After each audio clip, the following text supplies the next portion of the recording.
السلام عليكم. لا تنسوا الاعجاب بالفيديو والاشتراك في القناة تشجيعا لنا لنستمر بنشر المزيد ان شاء الله. أعلن نادي مارسيليا الفرنسي مساء اليوم الأحد تعاقده رسميا مع الدولي المغربي عز الدين أوناحي صاحب 22 عاما قادما من أنجيل الفرنسي، ولم يعلن عن أي تفاصيل مالية، لكن التقارير الإعلامية أكدت دفع مارسيليا 10 ملايين يورو لصالح أنجيل. وأصدر النادي الفرنسي بيانا رسميا قال فيه: وقع المغربي عز الدين أوناحي عقده بشكل رسمي، وهو الآن لاعب في مارسيليا.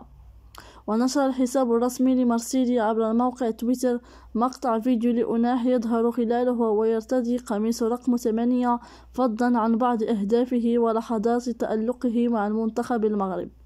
وفي وقت السابق أشار النادي الفرنسي إلى أنه اتفق على ضم اللاعب بصورة نهائية من صفوف أنجي.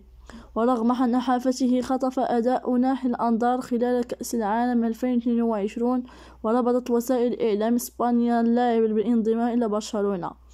وقبل عامين ونصف العام كان أوناحي يلعب في نادي أفرانش المنافس في دوري الدرجة الثالثة الفرنسي، بعدما رحل عن ستراسبورغ الذي انتقل صفوفه بعد مغادرة المغرب في سن 15. وبعد موسم واحد ارتقى إلى الدوري الدرجة الأولى عبر بوابة أنجي، وعلى نوح المفاجئ انضم لتشكيلة المغرب في كأس الأمم الأفريقية في الكاميرون، حيث لعب أول مبارياته الدولية الأساسية.